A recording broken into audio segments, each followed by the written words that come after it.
Hello, and welcome back to Planet Zoo, and welcome back to the young zoo. Today we are finishing the inside of the entrance building by adding a gift shop, the toilets, ATMs, and a little surprise at the end. With the zoo being built anew with inspiration from old classical architecture, the team has a great chance to make the inside of each building feel modern and clean in a way. Not necessarily clean as in not dirty, but the feeling of everything having its place.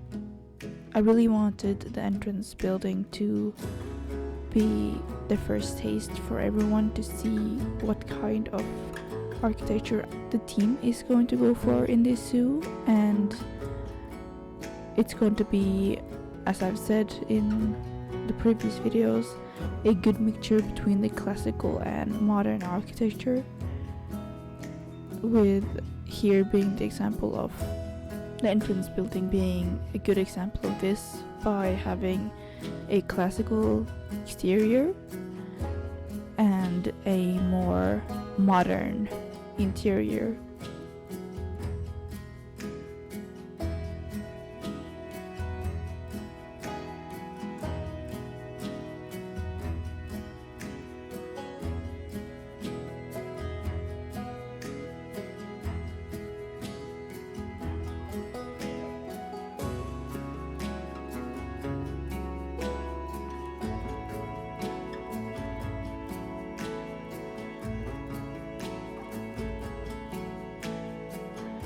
And here you can see we will also have more muted colors in the furniture so that the souvenirs and the merchandise will be more of the eye catchers.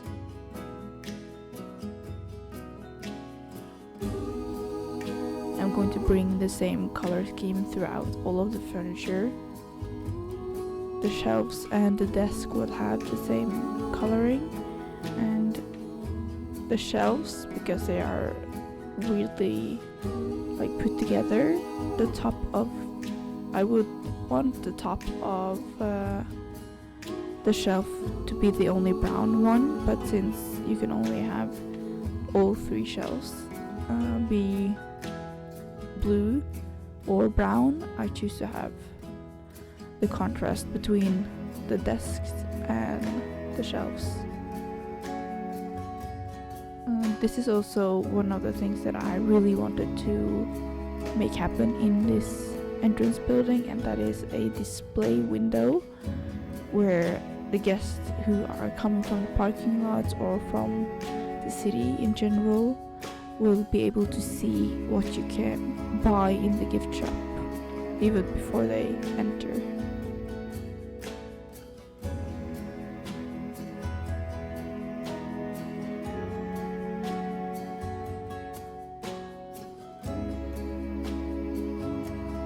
I also wanted to use the back of the window display for something, to have a purpose for it, and then I thought this wall is perfect for posters, and I really like posters, so I wanted them to have this grand space, and I love puzzles and posters, so I thought that would be a nice thing to have together.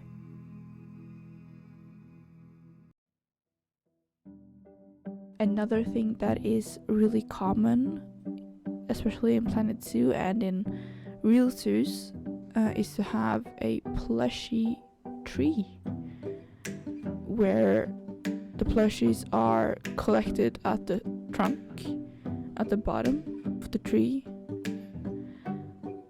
I wanted to try this out as well and make one, but I wanted to make it a little bit different than most of the trees that I've seen other creators make, and I wanted it to be a little bit more of a cartoony look, so not a realistic tree, not actual leaves, not a real plant, but a cartoon tree, an obvious fake tree to really draw the kids in with colors and fun.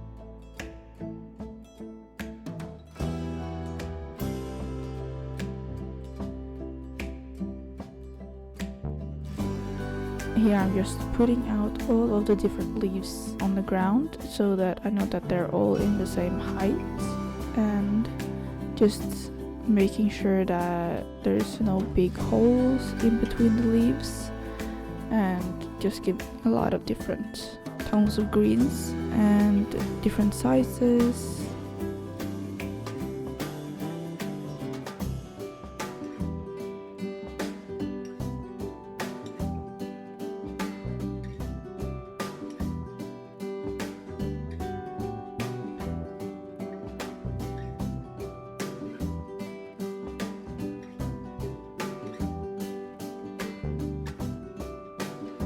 Then I took everything into a group and took it to the top of the tree, and I think this looks really good from the guests' viewing point.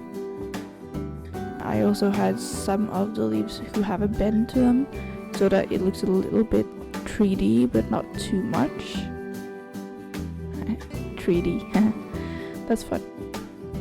But I also wanted more than just greens, so I added these pink flowers, which I think is really cute. I really think it makes, not necessarily, I don't think it makes it look more realistic, and that was not the point, but I think it looks really fun.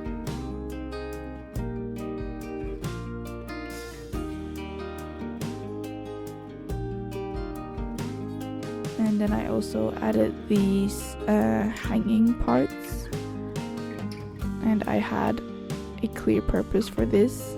This is not just because I wanted more things, but I will show you in a second. I think it's really fun.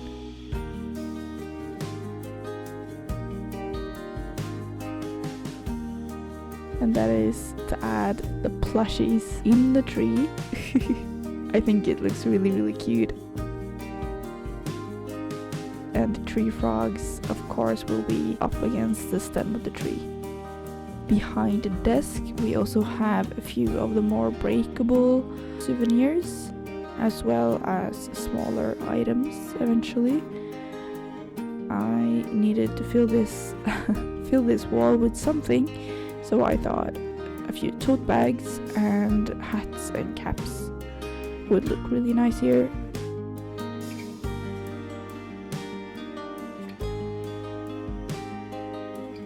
And of course, more plushies, because you can never have enough plushies in a zoo entrance. I realized at the end that I hadn't gotten any umbrellas, and it being Europe, I knew that that is a must-have.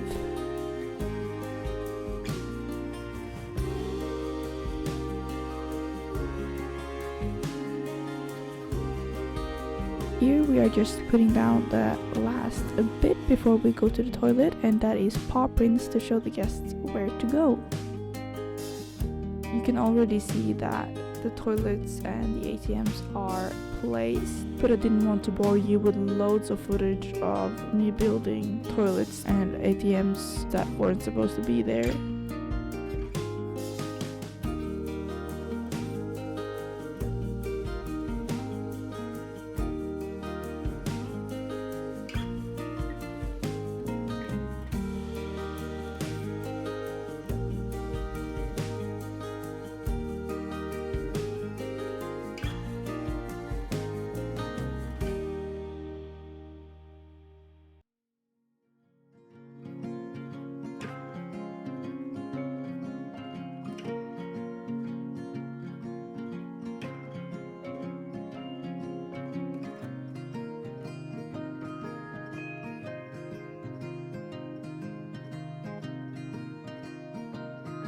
I end up putting the ATMs in the corner next to the entrance to the side of the entrance building.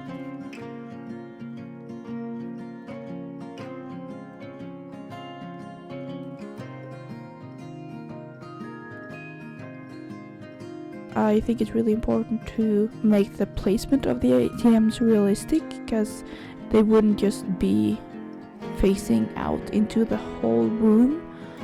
They will be in a corner, hidden a little bit, so that not everyone can just look over the shoulder of someone and see their codes and their cards and everything.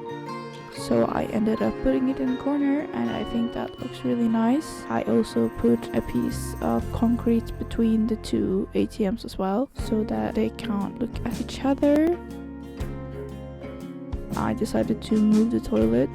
Eventually I'm gonna make it look more detailed, but toilets is not my favorite thing to build. It gets really repetitive.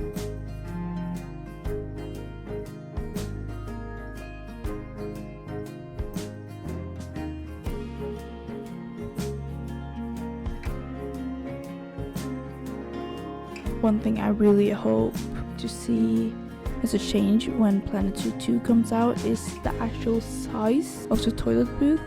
It being a 4x4 is really unnecessary. I kind of like the design, but it can be not that tall.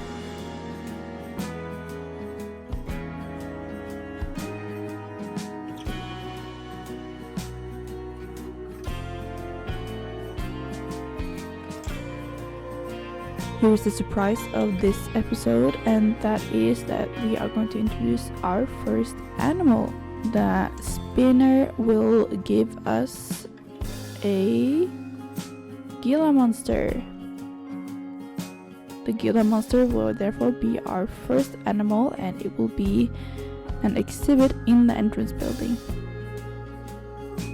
We will make a exhibit with multiple windows, so that the guests can see into the more used spots of the Gila monsters, and so that the Gila monsters also will get some areas where the guests won't see them. We enjoy getting a deeper connection with the animals in mice, so I always name.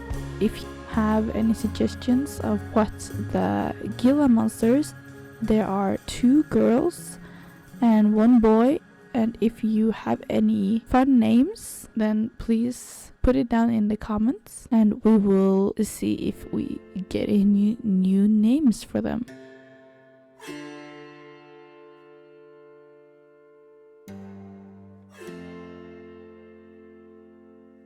I really think that the exhibit boxes has the same issue as the toilets, and that is that they are just unnecessarily big.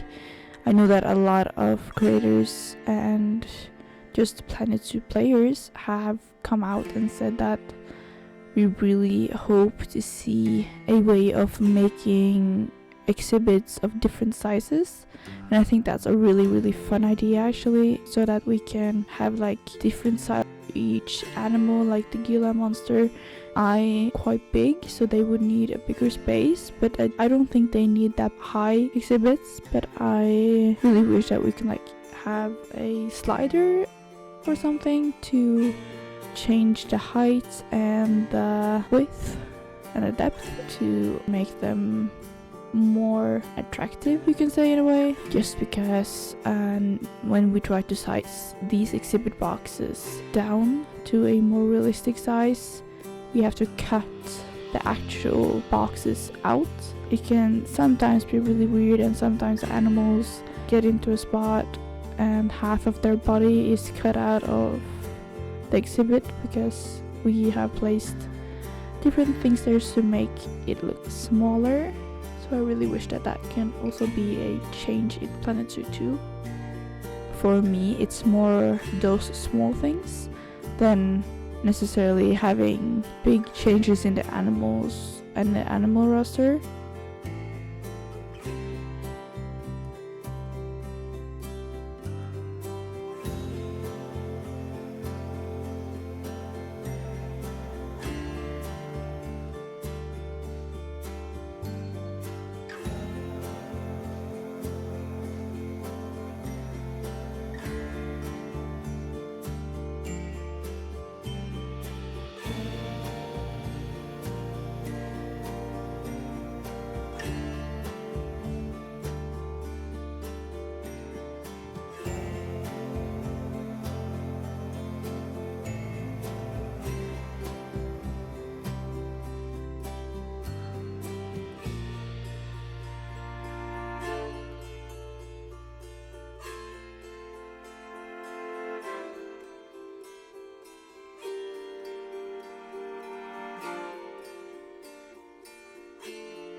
Now we will take a quick tour of the finished gift shop. I'm actually really happy with this. I love the look of the tree. It's just an eye catcher right away. I'm also really happy with the color scheme of the shelves. It's just enough color, just enough fun, and I really feel like it looks realistic. And I love the small beetles on the trees, some of the plushies being down on the floor. Just cozy and realistic, and it's fun to see the guests actually interacting with the gift shop. This is the first gift shop that I'm actually finishing, because there was a lot of glitching in the beginning and I was just afraid of doing anything with gift shop just because I didn't want to miss any of my creations. I would just want to say thank you again for watching.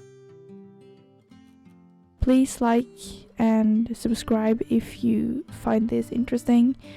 It will really help me figure out what kind of videos I should make. If this shorter one is more popular, I will try to make everything shorter.